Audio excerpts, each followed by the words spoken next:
Hello students, आज के इस वीडियो के अंदर हम पास्ट परफेक्ट कॉन्टिन्यूअस टेंस के बारे में पढ़ेंगे। इसकी स्ट्रक्चर क्या होती है, इसके यूजेस कहाँ कहाँ होते हैं। तो सबसे पहले सेंटेंस स्ट्रक्चर में देखें कि जब हमने इसके हिंदी के वाक्य जब बताए थे तो उनके अंत में से रहा था, से रहे थे, से रही थी, इस तरह आ रहा था। और इसमें हेल्पिंग वर्ब और वर्ब, हेल्पिंग वर्ब हमने बताई थी हैड बीन और वर्ब की फर्स्ट फॉर्म के साथ आईएनजी।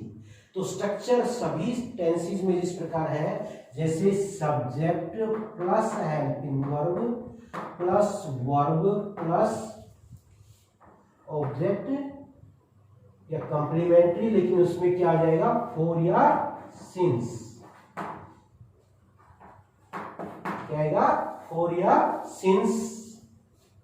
तो इसमें देखो it had been raining since morning, it had been raining since morning. तो यहां पर ये क्या हुआ, subject had been helping verb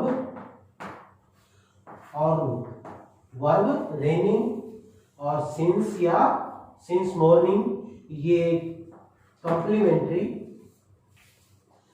negative में क्या होगा भाई कि subject plus helping verb had been के बीच में नोट आएगा उसमें, कि इट हैड नॉट बीन। जैसे इसमें होगा सब्जेक्ट प्लस हेल्पिंग वर्ब से पहले बीच में क्या आ जाएगा, not plus been plus verb की first form plus ING plus object या कॉम्प्लीमेंट्री। जैसे it had not been raining since morning. और यदि ये नेगेटिव होगा, इंटरोगेटिव होगा, तो क्या होगा कि had it been, had it been raining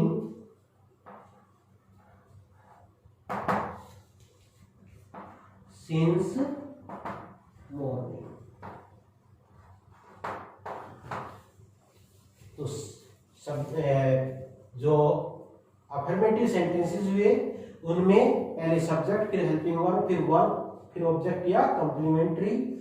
और नेगेटिव में क्या आएगा कि हैड के बाद नोट और फिर बीन। और इंटरोगेटिव में पहले हैड, फिर सब्जेक्ट, फिर बीन, फिर वर्ब के साथ आईएनजी और उसके बाद complementary.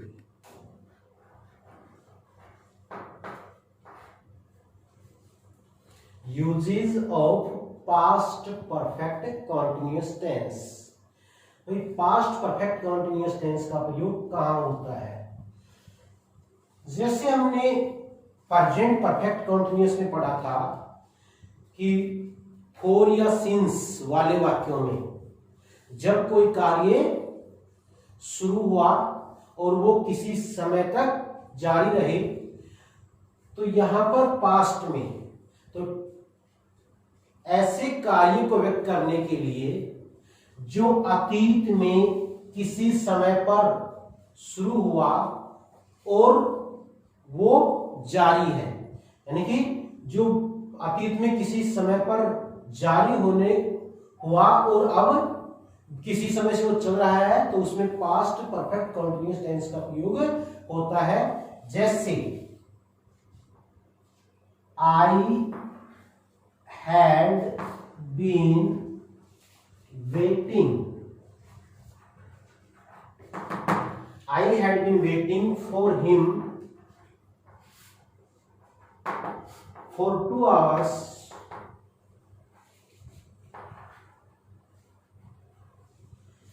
when he reached, when he reached। I had been waiting for him for 2 hours, मैं 2 घंटे से उसका इंतजार कर रहा था जब वह पहुंचा।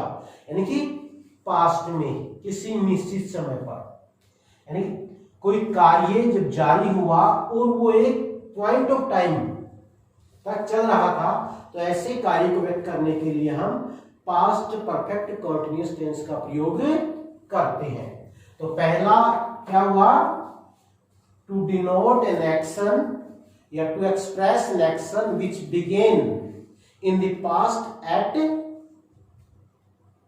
Certain time at a point of time in the past. दूसरा, to show repeated action, to show repeated action, यानी कि बार बार होने वाले कार्यों को दिखाने के लिए हम पास्ट परफेक्ट कंटीन्यूअस टेंस का प्रयोग करते हैं। जैसे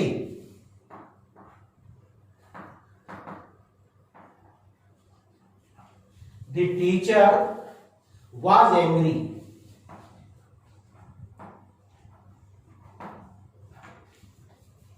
because he had been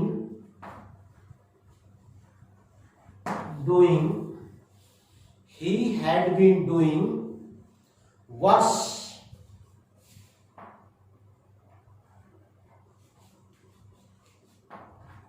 for the whole month.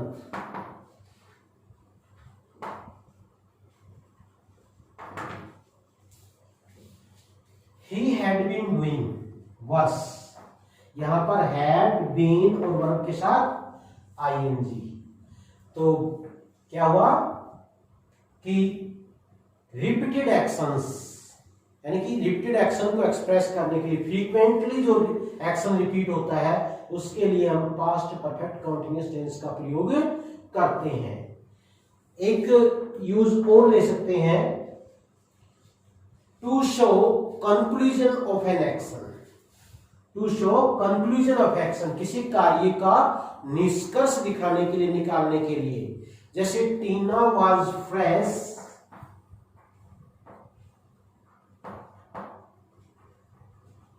Tina was fresh because she had been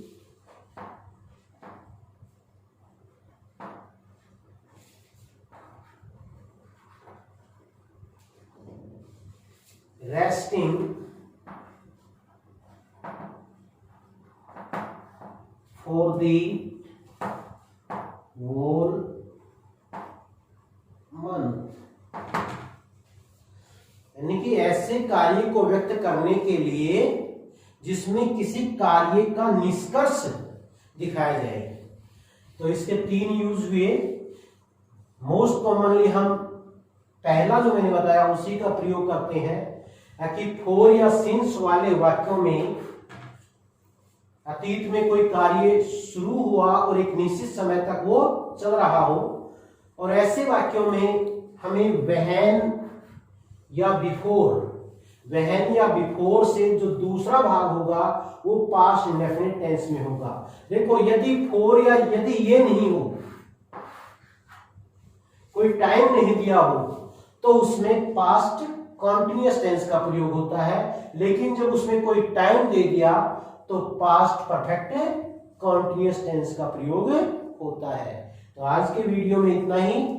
और यदि आपने अभी चैनल को सब्सक्राइब नहीं किया है तो सब्सक्राइब कर दें, लाइक करें और कमेंट बॉक्स में जाकर कमेंट करें।